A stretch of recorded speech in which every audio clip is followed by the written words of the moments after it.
ಭೀಮಾ ತೀರ ನ್ಯೂಸ್ಗೆ ಸ್ವಾಗತ. ನಾನು ಲಕ್ಷ್ಮಿ ಬಾಗಲಕೋಟಿ.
ಕಾಂಗ್ರೆಸ್ ನಾಯಕರು ಹಾಗೂ ಸಾವಿರಾರು ಸಂಖ್ಯೆಯಲ್ಲಿ ಕಾಂಗ್ರೆಸ್ ಕಾರ್ಯಕರ್ತರು ಭಾಗಿಯಾಗಲಿದ್ದಾರೆ.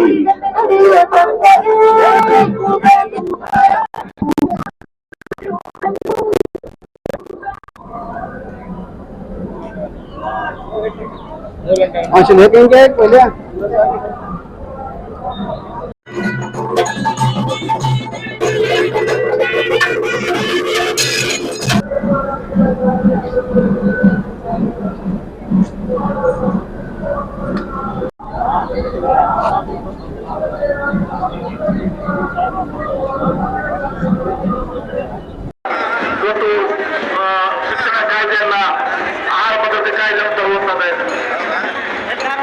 ರಾಜ್ಯದಲ್ಲಿ ಶ್ರೀ ಸಿದ್ದರಾಮಯ್ಯನವರು 2017 ಅನ್ನಭಾಗ್ಯ, ಕ್ಷೀರ ಭಾಗ್ಯ, ಕೃಷಿ ಭಾಗ್ಯ ಹೀಗೆ ಸುಮಾರು 165 ಭರವಸೆಗಳಲ್ಲಿ 150 ಭರವಸೆಗಳು ಇರಿಸಿ ವಿರೋಧ ಈಗ ನುಡಿದಂತೆ ನಡೆಯುವಂತವು. ಈಗ ಮತ್ತೆ ವಿಧಾನಸಭೆ ಚುನಾವಣೆ ನಾವು 5 ಗ್ಯಾರಂಟಿಗಳನ್ನು ಘೋಷಣೆ ಮಾಡಿದ್ದೀವಿ. ಆ ಗ್ಯಾರಂಟಿಗಳನ್ನು ಘೋಷಣೆ ಮಾಡುವ ಬಹಳಷ್ಟು ಬೇಕೆಗಳು ಬೇಕು. ಇದು ಮಾಡಲಿಕ್ಕೆ ಆಗಲ್ಲ. ಸುಮ್ಮನೆ ಇವರು ಸುಳ್ಳು ಆಶ್ವಾಸನೆಗಳನ್ನು ಕೊಡ್ತಾ ಇದ್ದಾರೆ ಅಂತೇಳಿ ಅದನ್ನು ತಾವು ನೋಡಿದರೆ ಈ 5 ಗ್ಯಾರಂಟಿಗಳನ್ನ ಗೃಹಜ್ಯೋತಿ 200 ಯೂನಿಟ್ ಉಚಿತವಾಗಿ ವಿದ್ಯುತ್ ಕೊಡುವಂತ ಗೃಹಲಕ್ಷ್ಮಿ ಯೋಜನೆ, ಪ್ರತಿಯೊಬ್ಬ ಕುಟುಂಬಕ್ಕೆ ಒಬ್ಬ ಮಹಿಳೆಗೆ ಮುಖ್ಯಸ್ಥರಿಗೆ 2,000 ರೂಪಾಯಿ.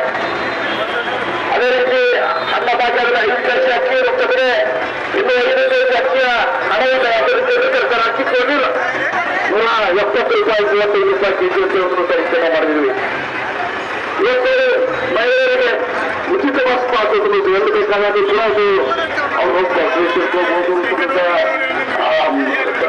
ನಮ್ಮೂರಿಗೆ ಹೋಗುದು, ಎಲ್ಲೂರಿಗೆ ಹೋಗುದು, ಎಲ್ಲಿ ಮೈಸೂರಿಗೆ ಹೋಗುದು, ಎಲ್ಲ ಕಡೆ ಆಕಾಡುವಂತಹದ್ದು ಒಂದು ಮಹಿಳೆಯರಿಗೆ ಕೊಟ್ಟಿರುವಂತ ಯೋಜನೆ.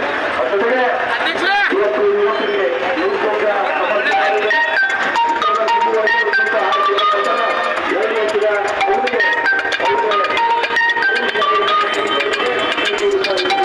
ಮತ್ತಷ್ಟು ಸುದ್ದಿಗಾಗಿ ನೋಡ್ತಾ ಇರಿ ಭೀಮಾ ತೀರ ನ್ಯೂಸ್.